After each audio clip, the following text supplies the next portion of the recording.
Hello, Assalamu alaikum warahmatullahi wabarakatuh. Everyone, thanks for your time. Today, what we're going to do is to understand the inflammation and also the repair mechanism. So, this is the continuation from the previous week. I've noticed that some of you might not have attended this class because of time constraint and due to personal inavailabilities. All right, so we're going to understand what would be the possible mechanism that can happen if the body cannot proceed with the acute inflammation. Okay, how the body deals with this condition. So, in this topic, what I'm going to cover is about the tissue repair and regeneration.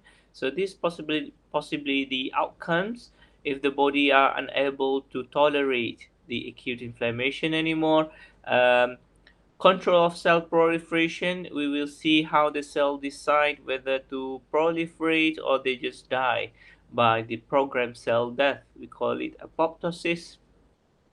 Some proliferative capacities of the tissue, how proliferative they are.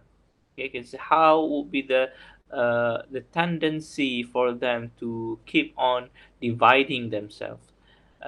Some on the stem cells and a few growth factors involved during the signaling of the wound healing, scar formation in the case of angiogenesis, and also the activation of fibroblasts, and also formation of connective tissue deposition. And finally, we will assess what are the factors that can impair the process, okay, especially the wound healing process, and how does it lead to the fibrosis of the parenchymal organs. I will suggest the chapter 3 in this book, Inflammation and Repair chapter, Robin's Basic Pathology, 10th edition. What are the outcomes of the acute inflammation? There are three possible mechanisms that the cell can handle this. Okay, so in the case of acute inflammation, okay, the body can react this by initiating the repair mechanism. It's either complete resolution. Okay, they can choose whether they want to undergo the complete healing. Okay, 100% clear without any condition or consequences, or maybe without any side effects, if you like. Okay, the second mechanism, it can heal. Okay, by the connective tissue replacement. So you will have formation of new proteins at the connective tissue, and then you can see that there are some replacement and regeneration occurring. All right, this is in the healing process. And the third mechanism is the progression to chronic inflammation. So they can decide whether they want to stay with the acute inflammation with the second mechanism, or they would just want to continue with the chronic inflammation. All right, so these are the three possible mechanism that the body can react or respond in the case of the acute inflammation. All right, so in the complete resolution, for example, when the injury is limited or very short lived, it's very transient, temporary, so it's not that long lived. Okay, it just remain there for quite some time. For example, if you have a minor cuts at your finger after you cutting the onions, or okay, and then you can see that these our body clotting mechanism can start to be secreted, and they can just stop the blood from continuously flowing. So in this case, the body respond by completely restore the whole structure and also functions, so that the cell at that site can return back to the normal condition.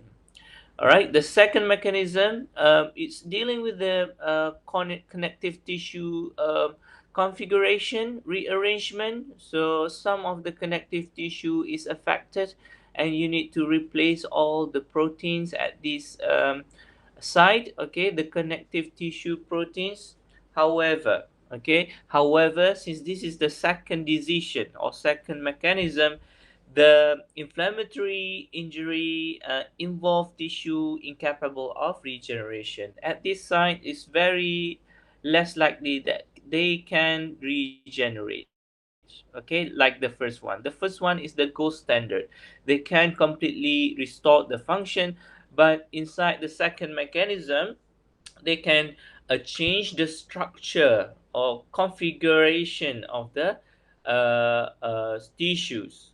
All right, so you can see like some formation of the scarring or fibrosis at the site of injury. So this is the second mechanism where the connective tissue grows in the damaged area into a mass of fibrous tissue, or we call it fibrosis.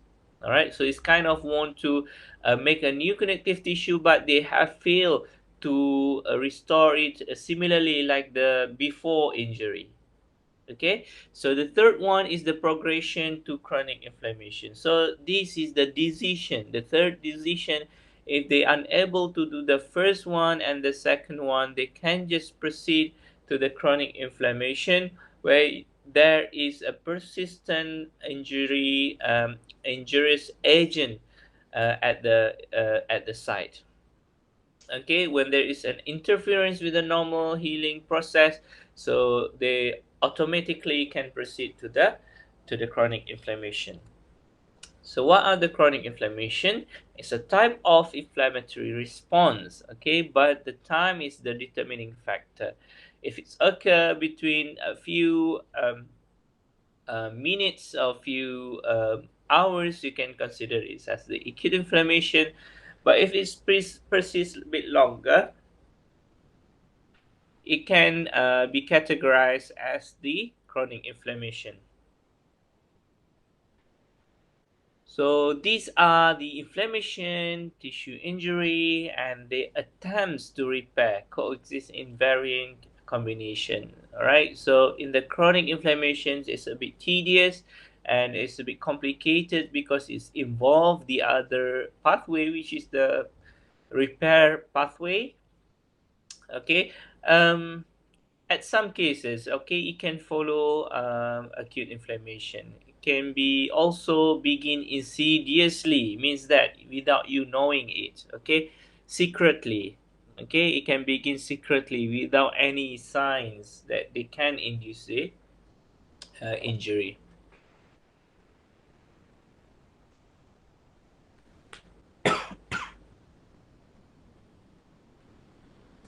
What are the causes of the chronic inflammation? We can categorize them into three, mainly three, and also some other causes. So I want to highlight the persistent infection, where you have a bacteria infection that are very difficult to eradicate. So your body immune cells is not capable to eradicate these cells. All right, so it can cause the it can trigger the delayed type hypersensitivity, and the response can be granulomatous, and it also can precede by acute inflammation. So this is like a very recurrent things, okay, where you have a persistent exposure to this type of microorganism. Okay, so there are the possible causes that can lead to the chronic inflammation. The second causes is the hypersensitivity disease. If you have issues with your body unable to tolerate the antibody, so they will attack your own cells. Okay, this is true in the case of autoimmune disease like RA, the rheumatoid arthritis, and also multiple sclerosis, where the cells are producing their own antibody against their own self. Okay, in other words, they are killing themselves. In allergic diseases, if you have asthma, okay, it's against a common environmental substances. So this is in the case of hypersensitivity disease, where it can occur during the trigger and throughout your life. So this is a type of the chronic inflammation. It cannot be resolved easily. The third one is the prolonged exposure to potentially toxic agent, for example, atherosclerosis, okay, the plaque formation inside your arterial wall where the diameter got narrower from the normal condition. So this is the endogenous factor or the internal, the one that are inside your body. However, you can also be exposed to the external factors such as the silica inside those workers that works in the silica industry, their lungs, okay, from the dust can contain the crystalline silica. All right, so this is accumulation of the crystalline silica inside the lungs. All right, so this is the external factor. Other form of chronic inflammation, for example, the neurodegenerative diseases, Alzheimer diseases, type 2 diabetes, and also tumor, okay, cancers. So these are all the chronic inflammation. In other words, your body is dealing with a recurrent exposure to these agents, and it's difficult to get rid of them. All right, it needs time. It needs some time. It needs some pathways to correctly remove them. All right, it's not easy as the acute inflammation. In the case of chronic inflammation, you can determine and assess the structure, the morphological features. Okay, I have given you in this slide the top one A picture is you can see that the air sac or the alveoli clearly, okay, in white clearly without any presence of any cells in the middle. Okay, so these are the healthy normal lungs. In the case of inflammation, the B image in the middle, you can see inside the air sac is filled with the neutrophils, right, that fill up with the alveolar spaces. This is indication of the infection where the blood vessel can produce some signaling factors that can attract neutrophil to that site of injury. And what happened next? The neutrophil can engulf the bacteria or just um, kill them. Okay, kill them directly. Uh, at the C image at the bottom, you can see the chronic inflammation of the lung, showing an advanced structure. So this is the collection of the inflammatory cells in asterisk. You can see here, and destruction of the parenchyma, the arrowhead. Okay, two parenchyma cell here, and also you can see the fibrosis in arrow. Okay, so this is a sign of fibrosis. So this is the features or the characteristic of the chronic inflammation. In contrast to acute inflammation, which is typically manifested by vascular changes, edema, and neutrophilic infiltration, chronic inflammation is characterized by, okay, one, two, three. Okay, you can see one is the infiltration with mononuclear cells. Okay, this include macrophages, lymphocytes, and plasma cells. Okay, they will start to infiltrate and go to that site of injury and exert their function. So the second characteristic of the chronic is the tissue destruction. As I told you earlier, you can see the parenchyma start to degrade in the arrowhead structure. And number three, attempt of healing at the site, at the connective tissue area. Or they start to reconfigure the arrangement of the connective tissue layer. And this is done by the angiogenesis, which is the process of blood vessel proliferation or the new formation of the blood vessels. So these are the three characteristics if you want to know whether this is chronic inflammation or not.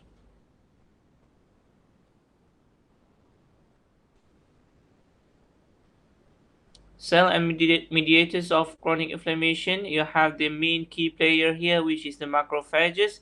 They derive from the hematopoietic stem cells in the bone marrow and from progenitors in the embryonic yolk sac, and also the hepatocytes during the early development, during your embryonic development, since you are not born, okay, since you are in the womb, okay, the hematopoietic stem cells can produce these macrophages. The macrophages have various functions, okay, and various names too. Okay, sometimes we call the macrophages, okay, the one that circulates in your circulatory system, we call them as the monocytes. Some people don't like the word monocyte. They just want to call it macrophages. That's fine. Okay, they are the similar structure. And the tissue macrophages comprise of the mononuclear phagocyte system. It depends on the place or location where they reside. Okay, if they present in the central nervous system, the macrophages, we call them as the microglia. If it's in the liver, we call it Kupffer cells. If it's in the spleen and lymph node, we call it sinus histiocytes. It's if it's happened in the lung, it's alveolar macrophages, and if it's in the bone, we call the macrophages as the osteoclasts. Okay. Anyway, they are all just the same cells, and they carried out the similar functions inside the mononuclear phagocyte system. Okay. What are the role of macrophages? As I told you, they have various functions, but mainly they are those cells which are the dominant cells that can persist within 48 hours of the onset. They can secrete lots of the signaling factors like the cytokines and any some growth factors. So these signaling factors can decide what the macrophages needs to do next. All right. The macrophages, however, can be activated by two pathways. All right. So there are two pathways. The the activation signal. All right. So they can be in the classical activated macrophage. We call it M1 or M2. Okay, based on their function. For the classical version of macrophages, they can produce nitric oxide or reactive oxidative species and regulate lysosomes to kill all the invading bacteria and secrete cytokines to stimulate inflammation. So this is the classical basic function of the macrophages. So when you talk about the macrophages, yes, this is true. This is the main function, just to engulf by the phagocytosis and start to degrade the bacteria, and after that stimulate the inflammation. So that's the old version of macrophages. Okay. Second one, the macrophages can also um, functions by acting on the site of injury. All right. In other words, they start to produce the proteins for the repair mechanism. They don't have the capability to kill the bacteria. They are not interested in killing those organisms. Instead, they are those workers, those macrophages with very high energy and very kind version of macrophages that they can go to that site of injury and start to repair the blood vessel. They want to start to repair the connective tissue at that site of injury. Okay, so there's no killing, okay, no antimicrobial properties of these M2 macrophages. So when I ask you how many types of macrophages, so maybe you want to answer two, okay, based on the functions you can categorize them. All right. So macrophages are responsible for much of tissue injury in chronic inflammation. The secret mediators of inflammation, as I told you earlier, like the cytokines, which we have gone through last week. The previous week. TNF, interleukin 1, some chemokines, okay, some chemokines. I think chemokines is the best word. And eicosanoids, then they initiate the inflammatory reaction. They can also display the antigens to the T lymphocyte and respond to signal from T cells, thus playing essential role in defense against microbe by the cell-mediated immune response. So this is important. So this is very sophisticated way how the macrophages still can kill the bacteria by the help of the lymphocytes. Okay, so macrophages have various functions. There's not only exerting or triggering the inflammatory reaction, but they can also trigger them by involvement of the T lymphocyte, which we can discuss later. Stages in the maturation of mononuclear phagocytes. As I told you earlier, the bone marrow stem cells are the one that synthesize the blood monocytes, and then these macrophages can differentiate it into some other names or some other cells at desired location, and they can also be activated for the killing mechanism. Okay, in this case, in the picture, you can see the mycobacterium already inside the phagosome. Okay, from the size, okay, you can see that the macrophages is very big, and it can kill, it can engulf and eat up lots of bacteria. Okay, the bacteria is very small. All right, so if the bacteria is very big, no, there's no such way that you can is no such way that the macrophages can kill the bacteria. All right. What are the role of the lymphocytes in chronic inflammation? As I told you earlier, that the macrophages can be activated by the T cell lymphocytes. So there's a connection, a communication between the macrophages and also the lymphocytic cells. Okay, so they are the mainly mediators of the adaptive immunity in defense against infectious pathogens. So you have to know, and maybe you have learned this in your first year. Um, in the first semester, maybe in the immunology subject, you have different type of the immunity. You have the first line defense, we call it the innate immunity, where all the bacteria coming directly being killed. All right, the second one, you have the adaptive immunity, where it's quite expensive, where the cells or the body start to produce their own antibody, and it takes a bit time for the body to produce uh, signals for the chronic inflammation. Okay, and maybe they want to kill the bacteria by the formation of new antibodies by the plasma cells. So this is the adaptive immunity. All right, in the case of the vaccine, for example, there are those weakened viruses. They can present the antigen to the antigen presenting cells, and after that they stimulate the the B cell lymphocyte for the production of antibody. All right, so maybe you have gone through this in your immunology class. All right, so the lymphocytes, they are also dominant in the chronic inflammation. You can see this more common in the autoimmune and hypersensitivity diseases. Once activated, the lymphocytes play a role in inflammation that tends to be persistent and also severe.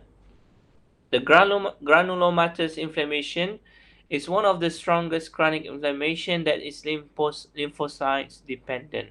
Okay, you cannot have the granulomatous inflammation if it's not involving the T lymphocytes.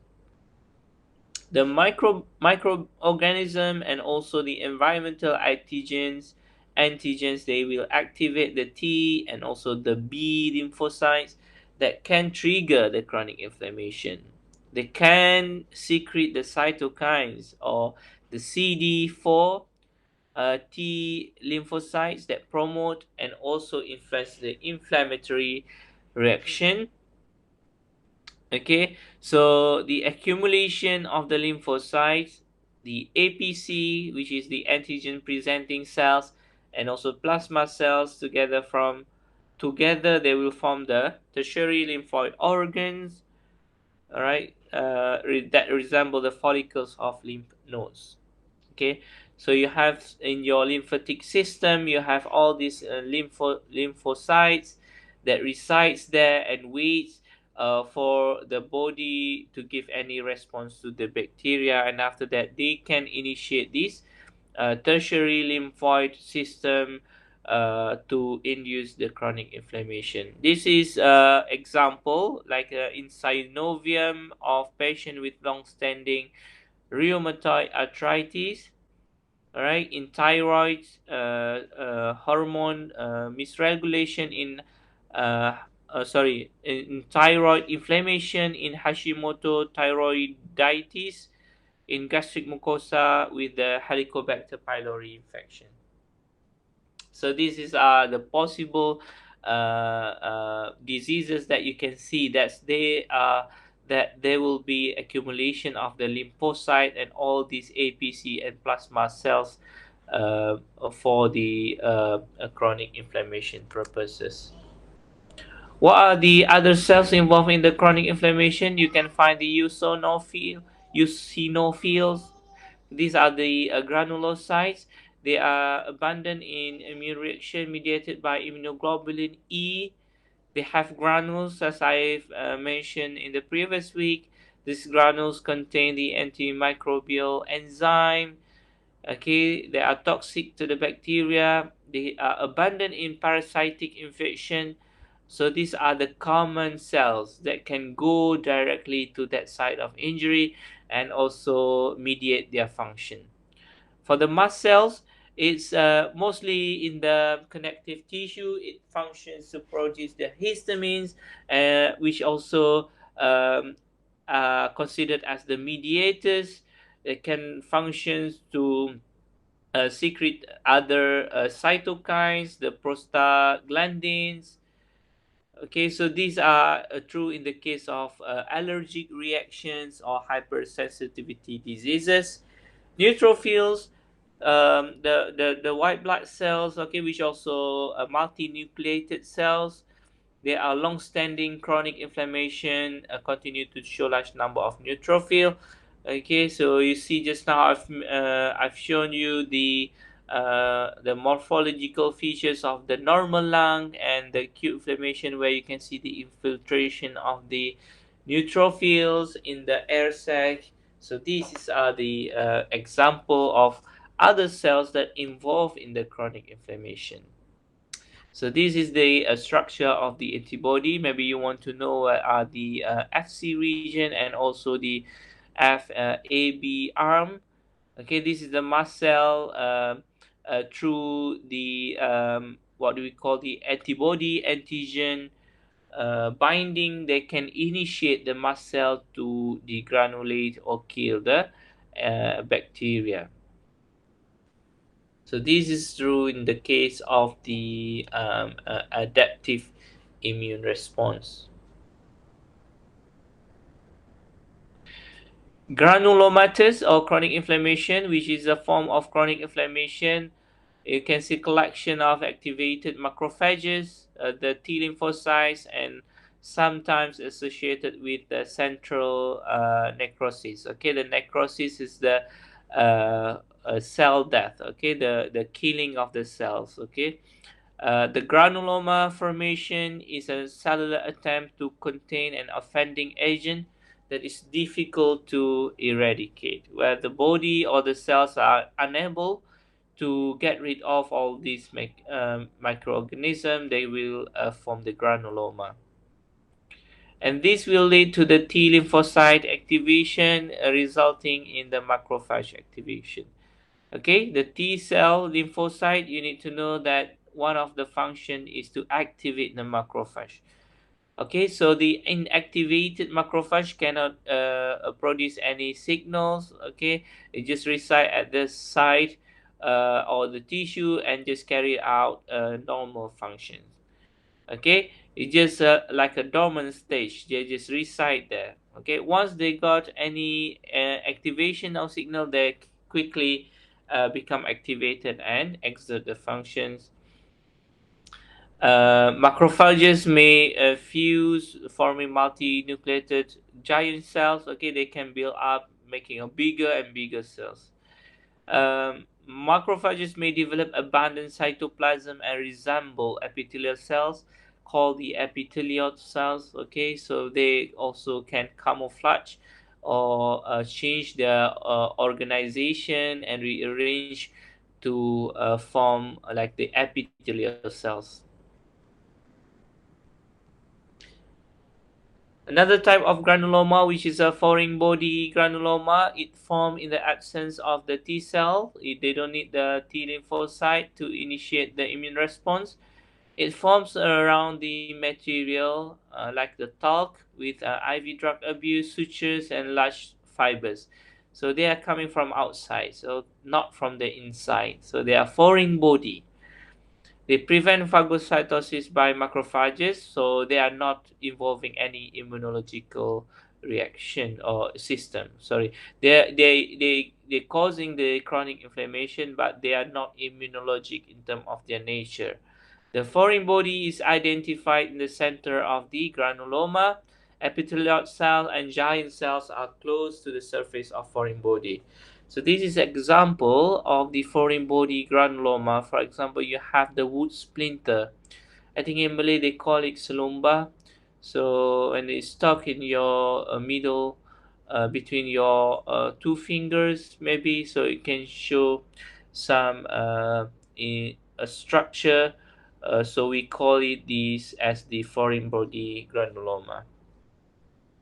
Immune granuloma, okay, as the name implies, it caused by the compromising immune system, caused by the bacteria, for example, mycobacterium tuberculosis, Treponema pallidum in the syphilis disease. It can develop in immune mediated inflammatory diseases like the Crohn diseases and sarcoidosis, and when persistent microbe or self antigen cannot be eliminated. It's so many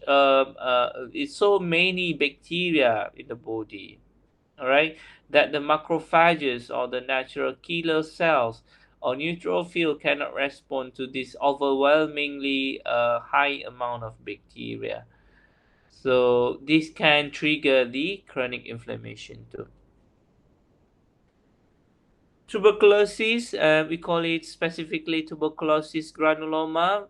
Sometimes it's referred to as tubercle. Um, Always be excluded as a cause when granuloma is identified. Okay, so this is a special case of the granulomatous disease. It show inside the images. I think acid fasting, the pink one, is commonly used for diagnosing the in the diagnosis of the tubercle bacilli and PCR2. In the image, you see the Langhans type multinucleated giant cells in the arrow. They are the characteristic of tuberculous granulomas. Note that the ring of the nuclei in the giant cell. Can you see the ring of the nuclei in the giant cells? Yep, here is the two. This is the Langhans type multinucleated giant cells. Okay, similar like this. This is more clear. The ring is more clear. So I've given you explanation on these macrophages, but just a brief recapitulation. You can see the morphologic features of the chronic inflammation, where you can see the mononuclear cells or MPhaG. That's the I just put it like a macrophage acronym. Lymphocyte, plasma cells, plasma cells, and after that you can see the tissue destruction, and the third one is the healing process that involve the angiogenesis and also fibrosis.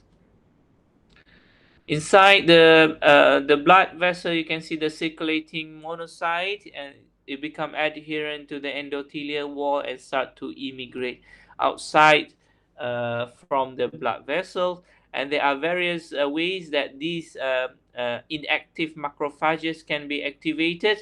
It can be activated by the T cell by producing the cytokines, and also some the toxin and also chemokines can also activate the macrophage.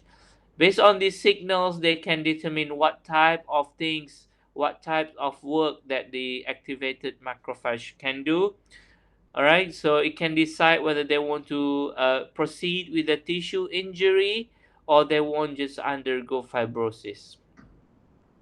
This is the causes of the chronic inflammation, as I mentioned earlier, and this is the way of the macrophages recruitment from the main blood vessel. They can be recruited in group and they start to proliferate and start to confine to specific location where you can see lots of accumulation of macrophages.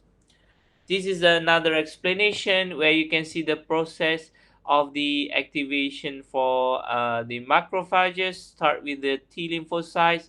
T lymphocytes have the antigen presented by the macrophages, while the other activated macrophages, and this T lymphocyte can then be activated. So it's reversible. Okay, the T lymphocyte can activate the macrophages, and in turn the activated macrophages can activate the T lymphocyte too. All right.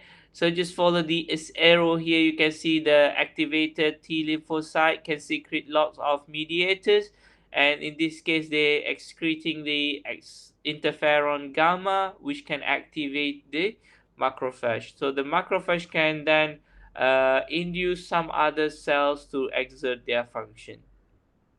So what you need to do, or what you need to know, is that what are the functions of the macrophages, what are the functions of the T lymphocytes, and also what are the functions of these chemical mediators. Tissue repairs. Okay, so we have done with the basic players, which is the macrophages, how they can exert their functions. A few examples, the histological slides regarding the granuloma, and also regarding the acute and chronic inflammation. Now I want to discuss about the tissue repair. So this is the possible mechanism that the cell can undergo uh, if they cannot completely resolve the issues. All right, so they will go to the second mechanism, which is the tissue repair.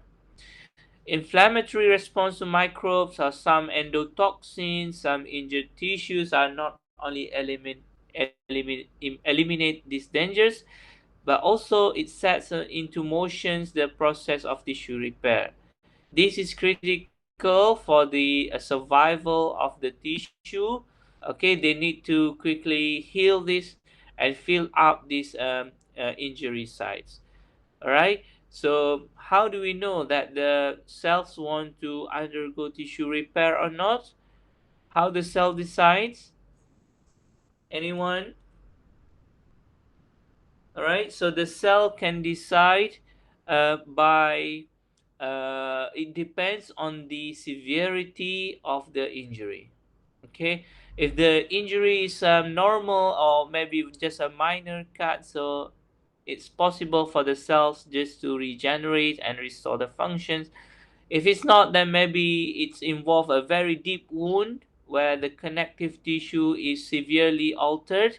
So you need more formation or synthesis of fibrin protein or collagen fibers or elastic fibers to replace the one that have destroyed. Mechanism of tissue repair, it involves the regeneration and scar formation after the mild injury which damages the epithelium but not the underlying tissue. Resolution can occur by regeneration. Okay, if this is not the case, all right, if the ability to repair or regenerate is not possible, okay, or maybe the inflammatory response to microbe are like persistent and cannot be stopped. All right, So this can be proceed with the scarring or fibrosis formation. So this is just to summarize the process. Depend on the severity of the injury. On the left hand side is the mild, very minor injury to your cells, and the cells are able to regenerate on their own. However, on the other hand, where it involves the extracellular matrix or the connective tissue layers, it will lead to the scar formation. How the cell repair themselves? Okay, it depends at the site of injury what type of cell is present or exists there. If it's a labile tissue, okay, which is good, all right, because these tissue are continually replaced by new cells. They are the stem cells that can rapidly proliferate by the immature progenitors. They can be present in the bone marrow, some surface epithelium, cuboidal epithelium of the duct, columnar epithelium of the GI. So these are all the labile tissue. In other words, they are easily replaced. They are easily regenerated if they got injured. The second one, if at the site of the injury you have the stable tissues, okay, they are non-proliferating tissues, okay, but they're capable of dividing in response to injury and in response to the growth factors. All right, so this is true in the case of endothelial cells, fibroblasts, and smooth muscle cells, and some parenchyma organs. Okay, they are non-proliferating. They are not like the labile tissues, but they can proliferate if they receive signal. So they have a certain condition. They need to receive signal first, and after that, they can exert the repair. All right, it's not like the labile tissue in the first example where they automatically respond to this and regenerate immediately. The third example, if the injury occur at the permanent tissue, they are terminally differentiated. They are very old cells. They are adult cells. They cannot be able to they cannot be able to proliferate anymore. So they are irreversible. They cannot being reversed. It can result into formation of the scars. This is true, for example, in the case of neurons and some cardio muscle cells, okay, cardiomyocytes.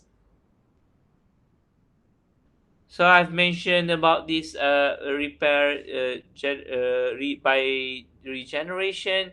It involves the macrophages, also the signaling or production of growth factors that can induce the cell division and proliferation.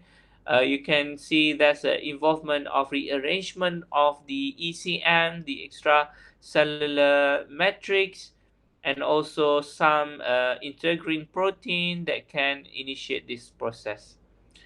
The development of the mature cell from the stem cells, you know that stem cells are the earliest stage stem cells that can actively proliferate in a good time, okay, in very quick time. They can differentiate into whatever cells at the site of depends on the site of the injury. If the injury occur at the liver, for example, you have the repair by the liver stem cells.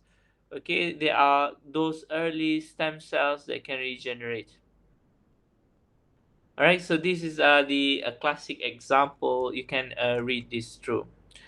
In the case of tissue repair by scarring, okay, it occurs when its injury is severe or chronic, or when the parenchymal cells, epithelial cells, and connective tissue are damaged. All right, it can also occur when non-dividing cells are injured. Okay, you can take example the one that I've mentioned earlier, the three type of cells occurs when repair cannot be completed by regeneration alone. It can also occur by combination of regeneration of some residual cells and scar formation. It can be combination. All right. The scar is most often used in connection with the wound healing of the skin. Okay, so this is the common association. And also it can be used to indicate the replacement of parenchymal cell by collagen. Yeah, it consists of series of sequential steps that follow tissue injury. So these are the steps. This is a very important steps in the scar formation. It begins with the plaque of platelets, all right, and after that inflammatory cell infiltration, okay, and then after that cellular proliferation, and finally the remodeling.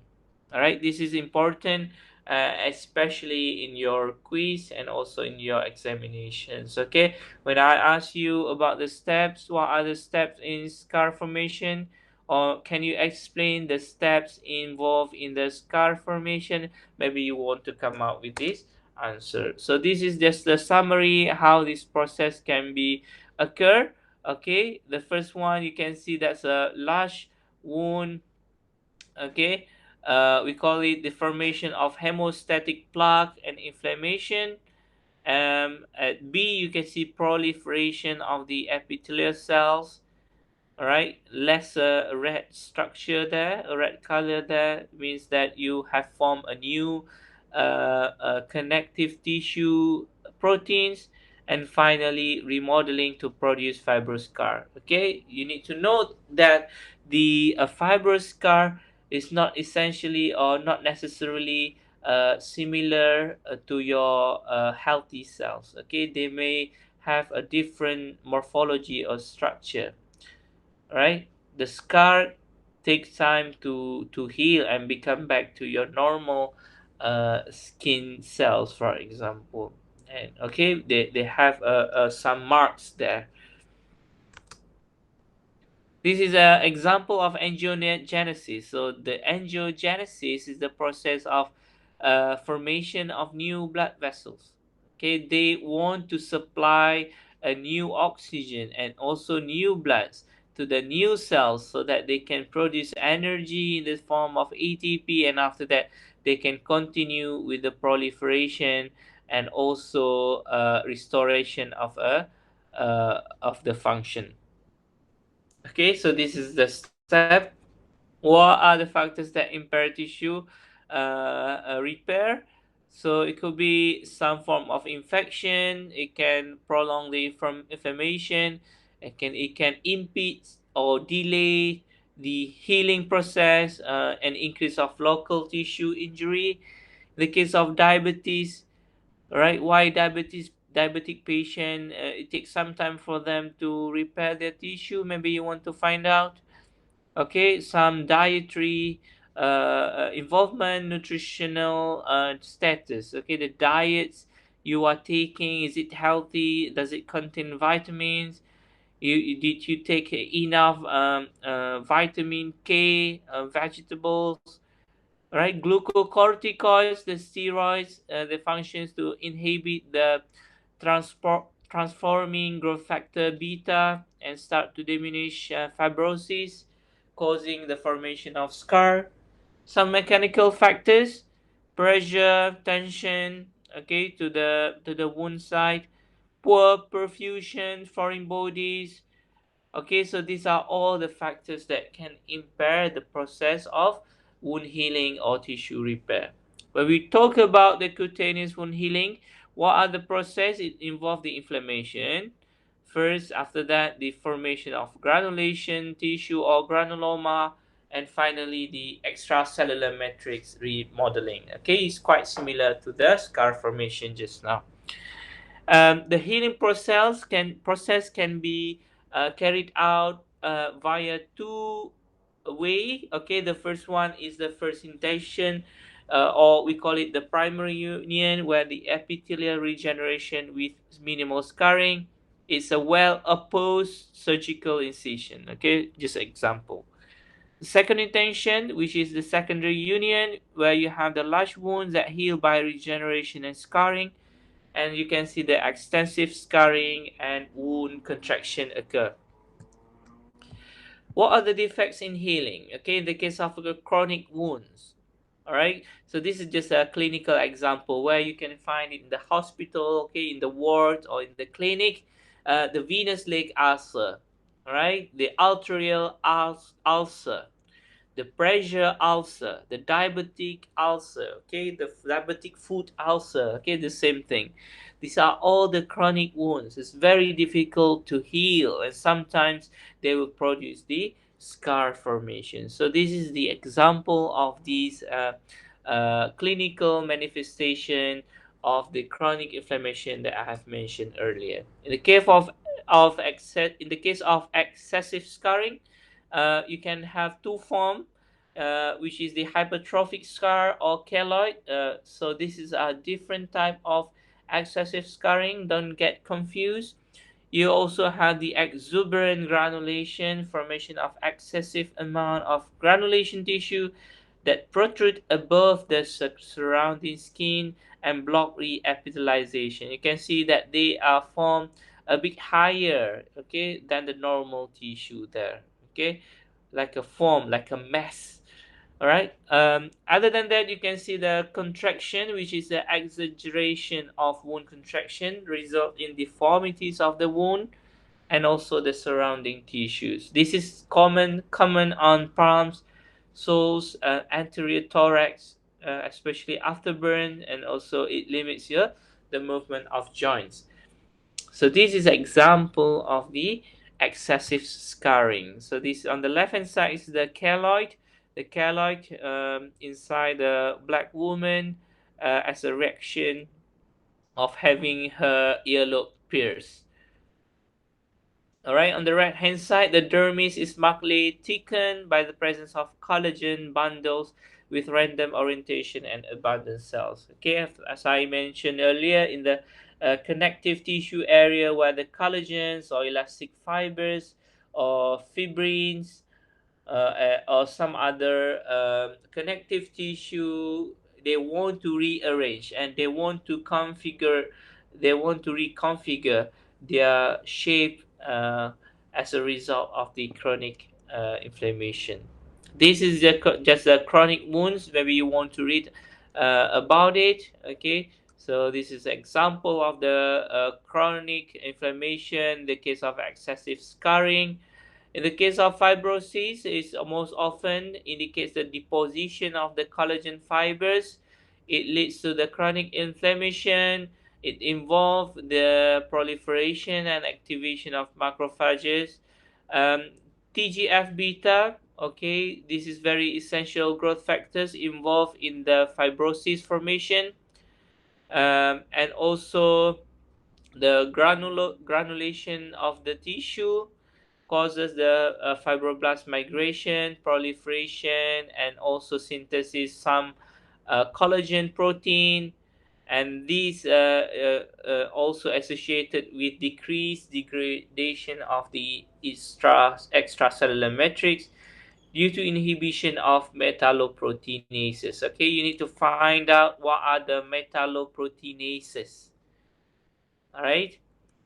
Cell death by necrosis or apoptosis and the production of the reactive oxygen species, the most important among the important triggers of the activation of fibrosis, and also recent study showing that it's important for this factor, we call it osteopontin, to regulate the wound healing and also the fibrosis. Some animal experiments, the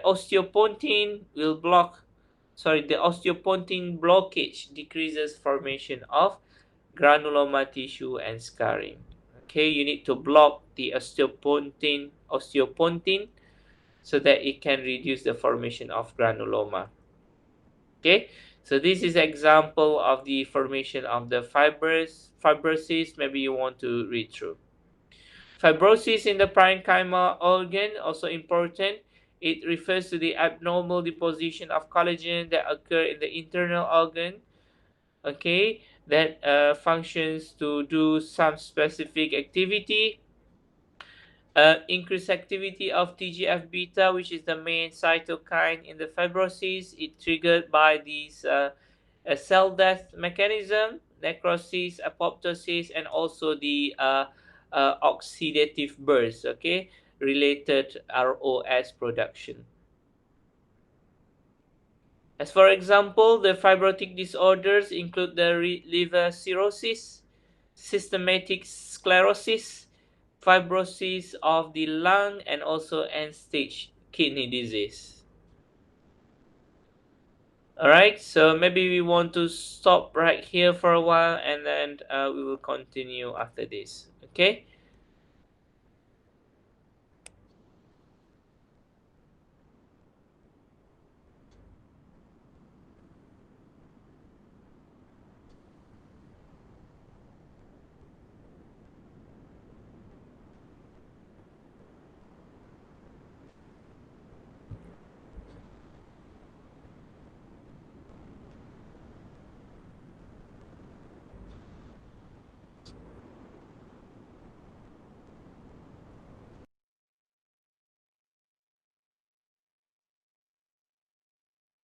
Okay, everyone, can we start now? Sure, doctor. Uh, okay, so we just continue. When you're talking about the regeneration or regenerative potential of the cells, okay, what should come to your mind is the capability or the availability of stem cells to carry out these properties, okay, this function. What are the stem cells? Okay, what do you understand by the stem cells? Why is it so important in your life, or especially in repairing your cells, or if you want to continuously make a new cells, right? How does these stem cells regulate the pathomechanism or the pathogenesis of this injury? Okay, so we're gonna discuss about the stem cells and some mediators that functions to cause the chronic inflammation, right? So the stem cells have two main properties. They have the capability to replicate, okay? So we call it self-renew. They can make another form of them, okay, by their own, okay, on their own. All right. The second attributes or properties of the stem cells is that they can generate different types of tissue or cells. From the stem cells, they can be differentiated into skin cells. They can become the neuron cells. They can become the liver cells. They can become the bone cells. So it really depends on what type of signals that they receive for them to decide what will be the lineage or what will be the end organ structure. The stem cells can induce the replication through these two way. All right. The first one we call it obligatory asymmetric replication, where they can divide themselves into the daughter cells. Okay, similar. Oh, sorry, it's not similar to the first one. Okay, they can choose. The second one is the stochastic differentiation. We call it symmetric, which they can decide or can only give the same type of cells after they divide. Okay, so I will explain it in the next slide. You can see on the left hand side, this is how the stem cell divide. Okay, the left hand side is the asymmetric. They are not the same. They can divide and form their own cells again, which is the stem cells again. And the second one, they can produce cells for a specific lineage or specific functions, and that is the differentiated form of stem cells. Okay, so if you come across the stem cells that have these two unique properties, giving rise or can divide into their own stem cells again, or maybe they can form a different type of stem cell that can differentiate into another cell types. So we call it asymmetric division. On the other hand, if you found that the stem cell can only divide and form their own cells, okay, similarly, so you can call it as a symmetric division, and it can also means that the stem cell can only producing cells that can differentiate. Okay, the similar cell types. Okay, production we call it the symmetric division, whereas for the asymmetric, it can cause the or synthesize both.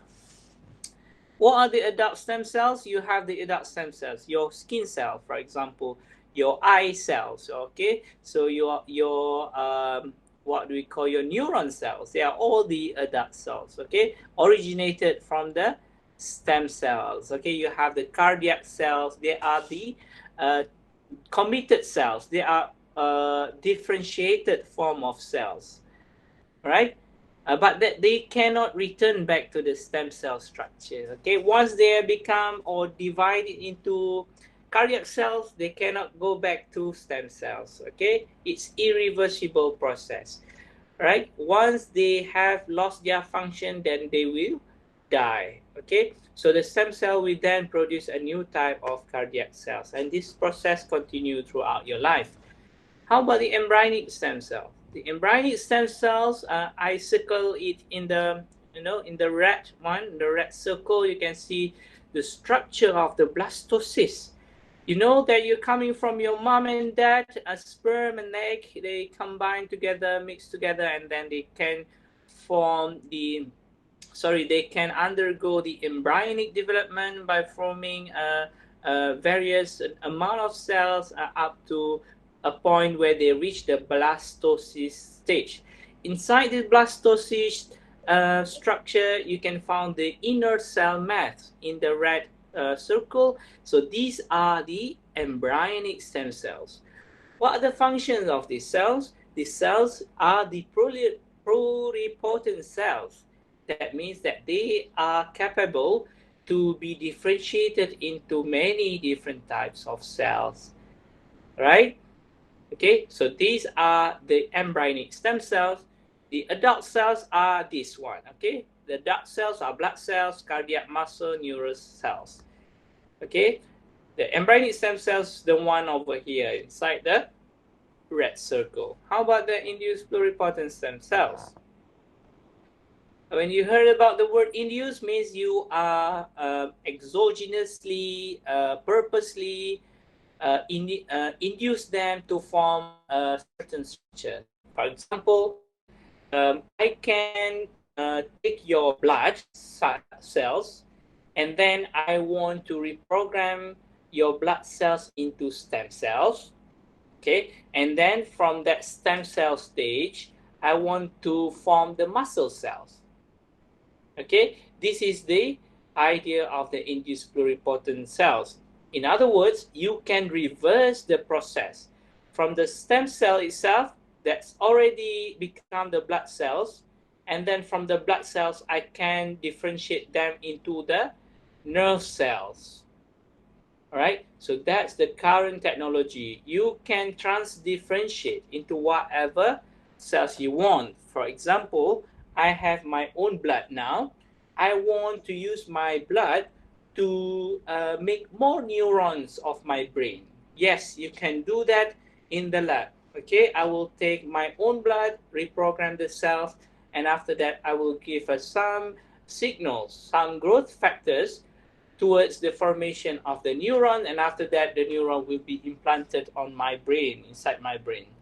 Okay, so that's the what we call extreme example for the induced pluripotent stem cell. Okay, this is the transdifferentiation process. Okay, maybe you want to have a look. Okay, stem cells in tissue homeostasis. Stem cells in the bone marrow, they are originated from the hematopoietic stem cells, HSCs, just like the monocyte just now.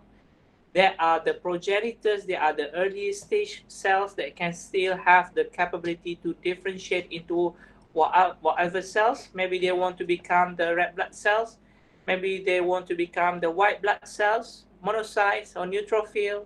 So they are the parents or the stem cells. About the marrow stromal cells, usually they are multipotent cells.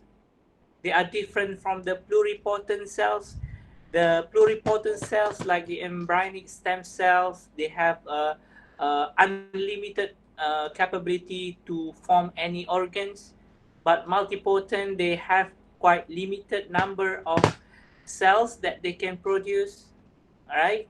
So this is the example: chondrocytes, osteoblasts, adipocytes, myoblasts. They are all the marrow stroma cells. Okay. When we talk about stroma, it refers to the connective tissue parts of the cells.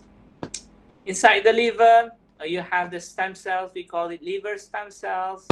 You have the progenitor. If you got any injury inside the liver, that then the stem cell will come and start to regenerate. Inside the brain cells, inside the brain, you will have the stem cell called the neural precursor cells (NPC). They can regenerate the new neurons.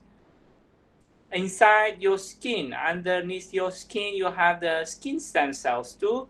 They can facilitate the regeneration of the epidermis layer.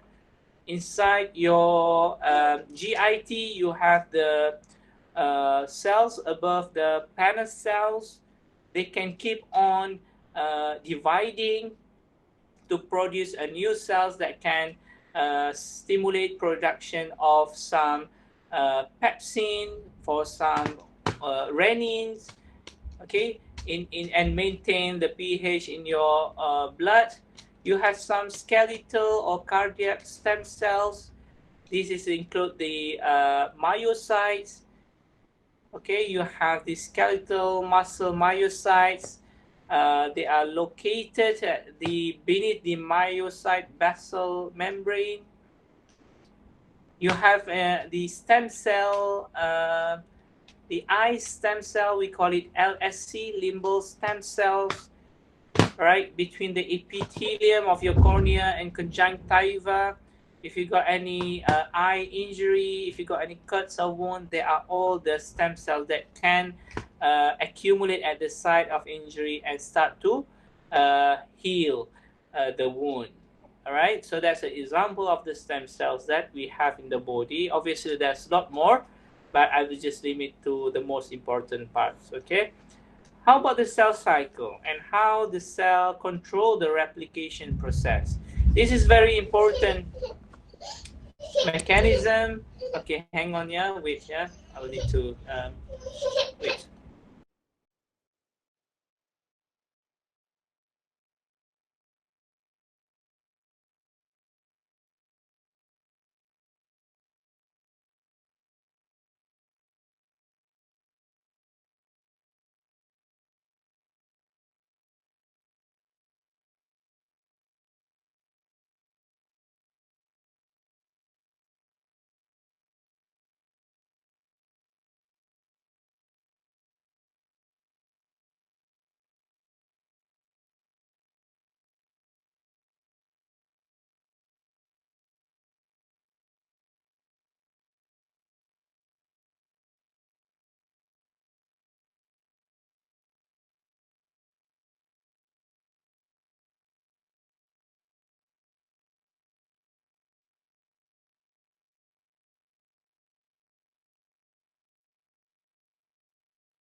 Okay, let's continue. Sorry for the interruption. Uh, so for the cell cycle, this is an important step or decision made by the cells to decide what would happen next, whether they want to divide themselves or maybe they want to kill themselves.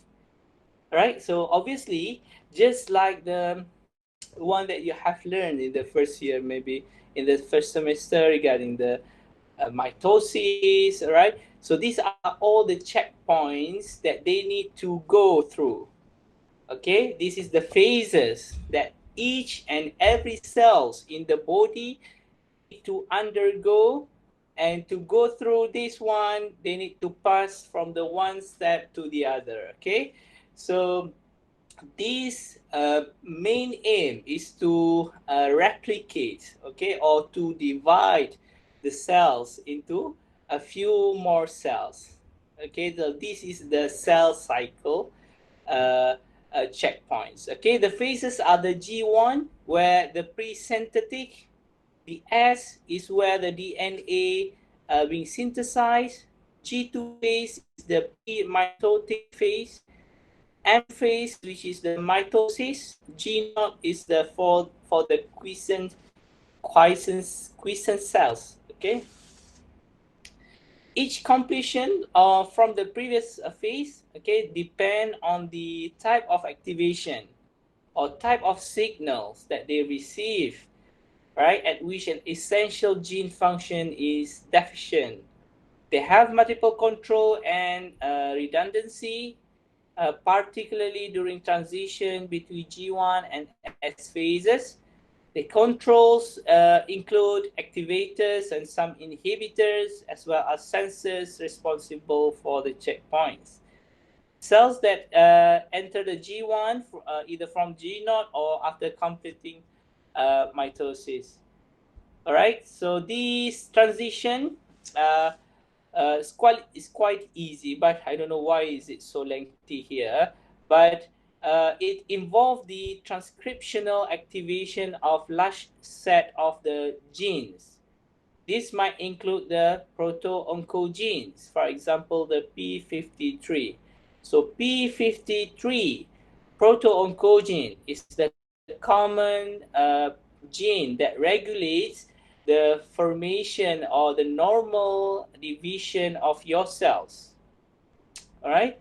So if this gene, okay, if this proto-oncogene have some mutation inside it, your cells sometimes can be uncontrollably divided. So this is true in the case of the cancer, for example, where you have uncontrolled proliferation of cells leading to the increased number of cells or hyperplasia. And these cells then can invade some other parts of the region. The problem comes from the mutation that changes the sequence of this proto-oncogene. All right. That's why the checkpoint is very important for the decision to allow the cell to divide at certain normal pace, okay, at certain normal rates. If you don't have this break, okay, like when motorcycle, when you're driving a car, you need to have the brake. Okay, the proto-oncogene is like a brake. They stop from the cell from keep on dividing uncontrollably.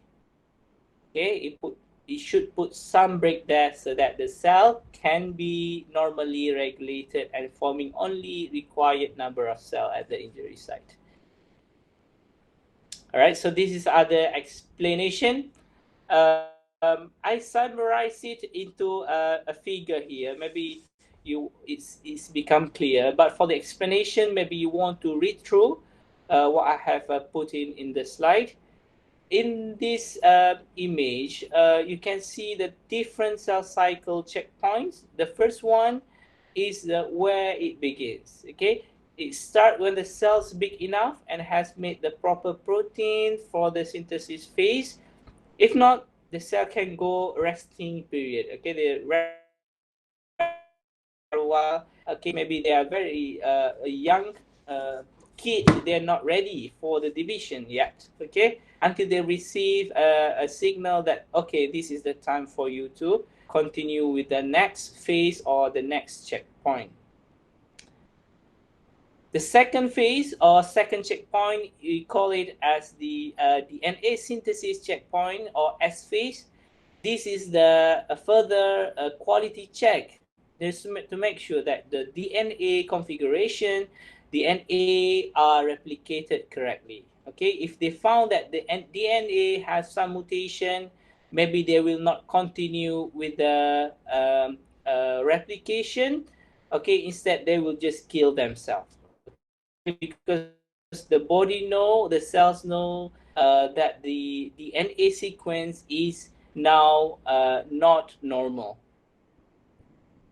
Okay, so if so, the cell continues to the mitosis phase, which is the next phase. Is well the cell division occur. Okay, it will check whether mitosis is complete. If the mitosis complete, the cell can divide, and the process can continue again and again. All right, this is like a quality control of the cells to determine and to decide whether they can proceed for the division or not. Okay, so this is the processes. So if you got any issues in either of these checkpoint, the cell will kill themselves immediately. All right, they will not divide. If they divide, and then they can cause some diseases.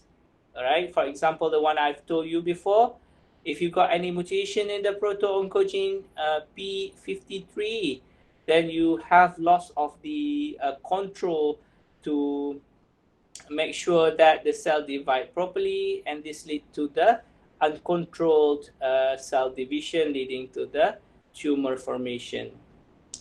Obviously, you need some growth factors to differentiate all the stem cells into a new structure.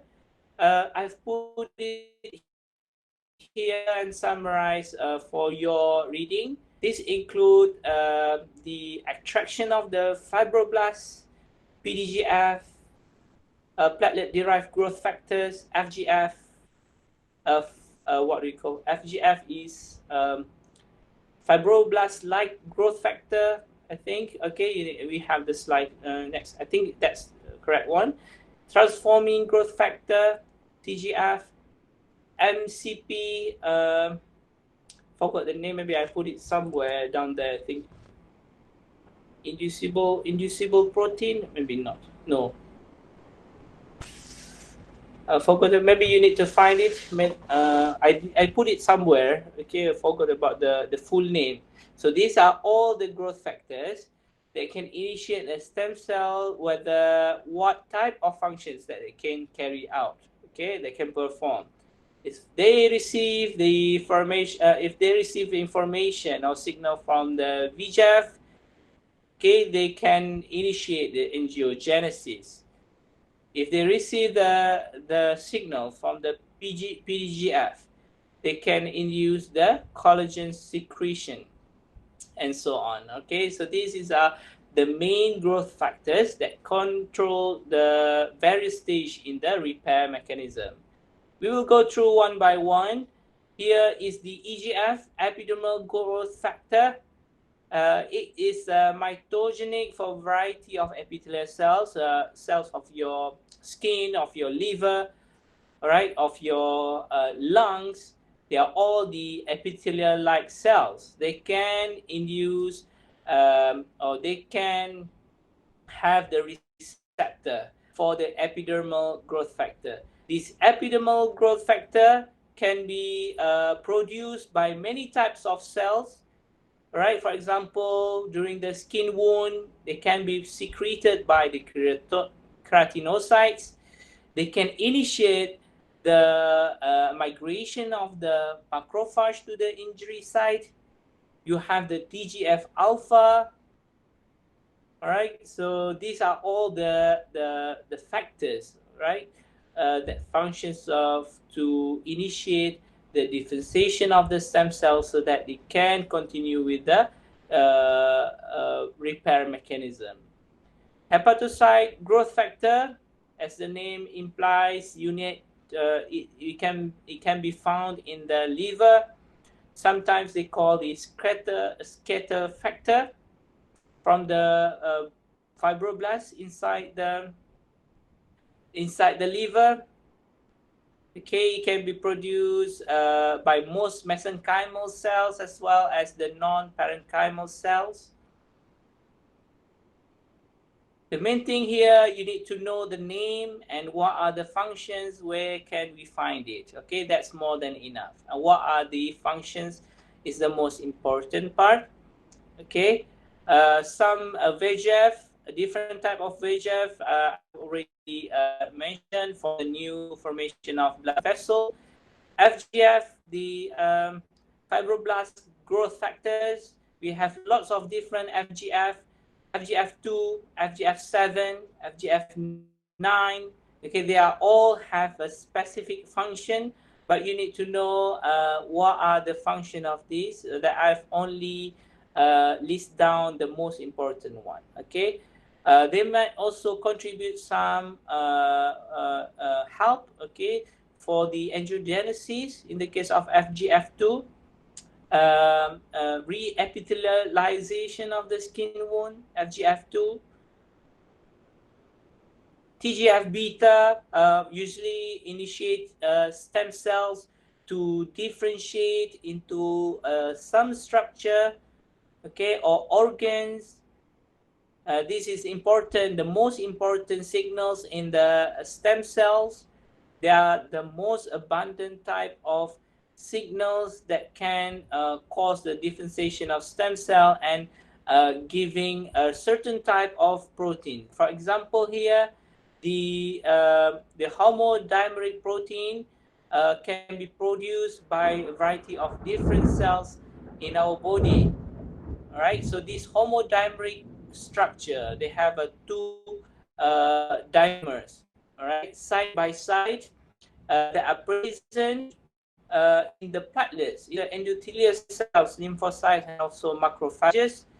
They can phosphorylate a certain transcription factors called the SMARTs. I know this is a very detailed one, okay, but maybe it's worth to have a read through and just take the most important function. Okay, this is the explanation. Signaling mechanism in the cell growth, we have the autocrine, where the cell can respond to all the growth factors that they themselves secrete. Okay, they are producing their own growth factors so that they can get benefits from it. All right, so this is true for the liver regeneration. Paracrine, okay, they try to produce the ligand that can act on the neighboring cells. All right, this is common in the healing of the wound. Endocrine, synthesized by the endocrine organs, obviously, and then they can target like quite far away cells, okay, through the systemic circulation through the blood. Okay, for example, they've been secreted in the pancreas. They can travel through, for example, insulin.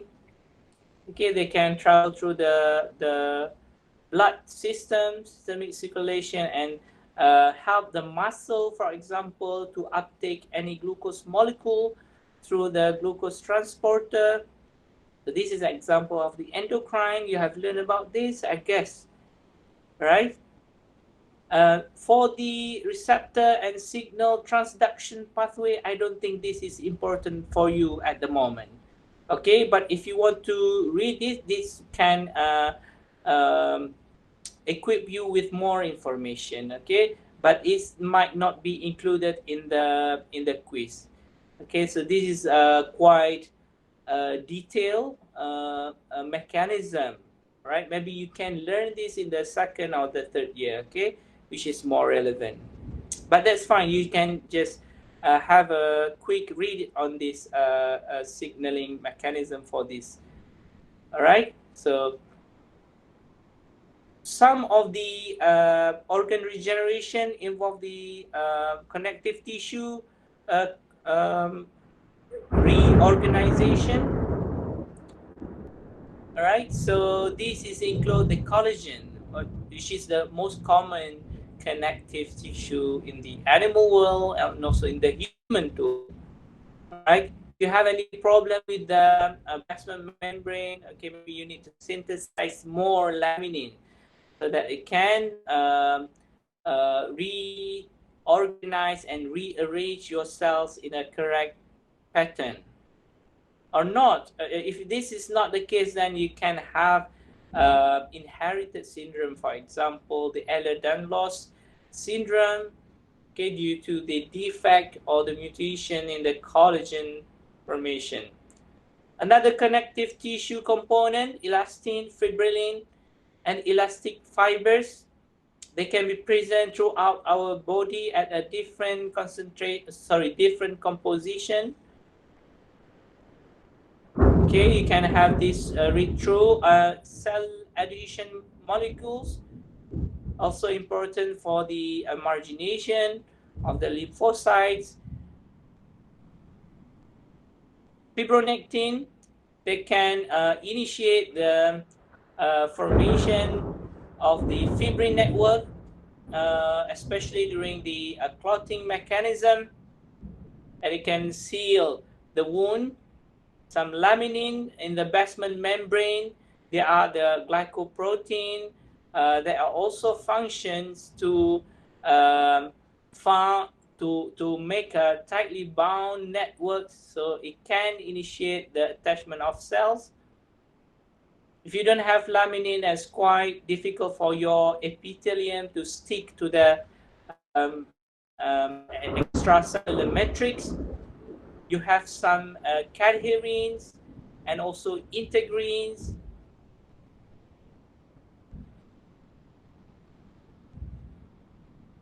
Right, so it's quite long explanation, but you can only take the name, where's the location, and also the functions. Okay, I'm not intended to simplify, so I want to give the full understanding, and you can read it through and you just take the only important points. Glycose, aminoglycan, and proteoglycan, another connective tissue matrix. They are the structural protein and also cell adhesion protein. They are very long. They can be linked to the core protein, forming molecules like proteoglycans. These are the main components. In other words, they are the structural protein that makes up your whole system, okay? Your whole extracellular matrix components. And they have different types of functions. Obviously, you need to know why they are secreted at such amount and where are they located.